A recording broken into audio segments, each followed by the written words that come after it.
Greetings chess friends, Robbie again with another video looking at weak colour complexes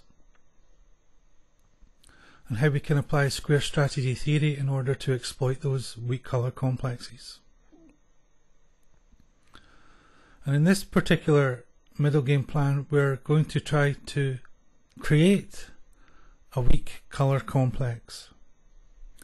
So please have a look at the position. Take as long as you feel is necessary and try to find some candidate moves. Of course we apply square strategy theory. We look at the areas of our opponent's camp and certain squares which appear to us to be weak. We make an investigation and we try to determine just how weak they are. So please look at the position, pause the video and come back in a little while and we'll talk some more.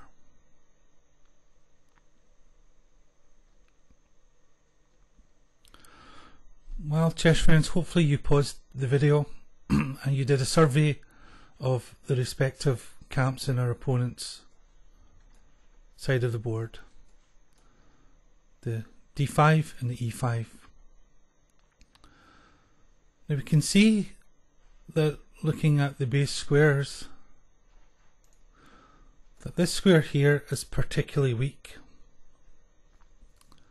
The h7 square. Normally it would be defended by a knight on f6, but here it is only one defender, the king. And it's fairly easy to see that if we attack this square it will create further weaknesses, because there is in fact only one way to defend it, and that of course is pushing this pawn here to g6. Is there a move that attacks that square? Well, indeed there is. It threatens checkmate. Queen to d3. Putting pressure, of course, on this colour complex here. Whoops. On this colour complex here. White squares on the king side. And there is, of course, as we have stated, only one way to defend this, and it is to push the pawn to g6. And you will of course notice, because you're well used to it by now, that we have created a weak dark squared colour complex on the king side. Now it is of course our goal to occupy this weak colour complex. We're going for a king side attack. If there's any opportunity we will try to open files and diagonals against the king. We'll occupy these weak squares and we'll attack the squares of the opposite colour. So knowing this from our study of square strategy theory, can you think of any candidate moves that would help us to occupy or control this weak colour complex? And of course one of the moves that springs to mind is repositioning the queen and moving the queen, of course, to d2. The queen of course puts pressure on these squares and prepares to come up here to h6. Black here tries some counterplay on the queen side by playing a5, and we immediately go about occupying the weak colour complex. We have a plan of bringing the knight up here to g5 and mating black on h7 square.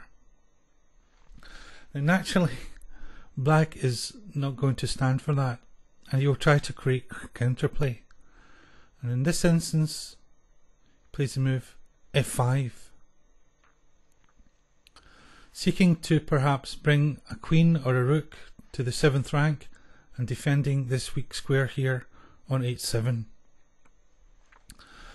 Now what do we do in such a position? Well, we can see that f6 is adequately defended by black. We could try and bring the knight here to g5, but again black is able to defend this weak square here with the queen or the rook. We therefore simply continue our square strategy theory, simply continue to try to occupy the dark squares. Of course we do this with the move e takes f6 en passant, opening up this file against to the black king, and of course occupying the f6 square.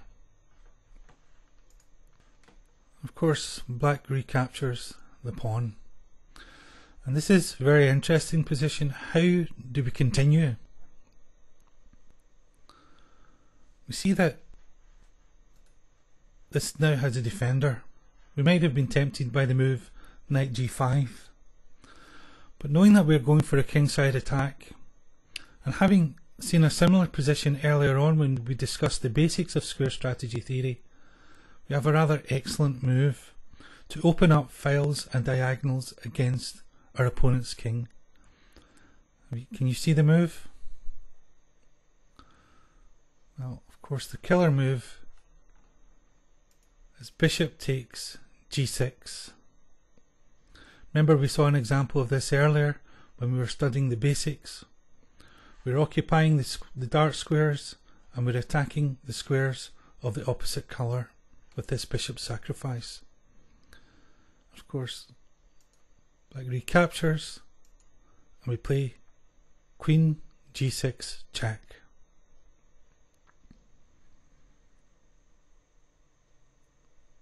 King h8, and here is a rather interesting moment. How do we continue the attack? Well, it's worthy to note that again we have this weakened colour complex. This bishop here that would normally defend this complex is far off, and if we could, we would love to bring a bishop or a rook up here to e5 in order to bring it across here to meet the enemy king. And looking at this complex, we can see that there is a defender of this colour complex, the knight here on c6. Therefore our plan should be to try to rid ourselves of this knight and bring either a bishop or a rook up to e5 in order to once again put pressure on this colour complex. So the move that we make is knight f to e5. Black tries to defend with gaining a tempo on the queen. Queen checks, king goes to g8. And now, of course, we remove the defender of the e5 square with knight takes e6. And this complex here is becoming weaker and weaker. Rook takes c6, bishop e5.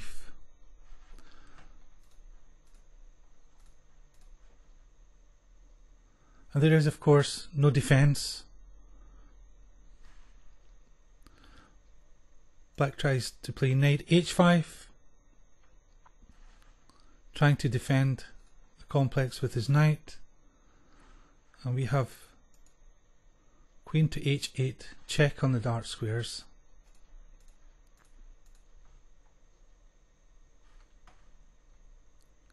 King f7 only move.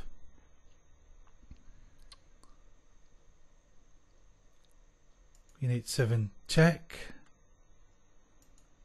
Knight g7, and of course we now play the queen takes g7 checkmate. Having full occupation of these dark squares, we have mated black's king.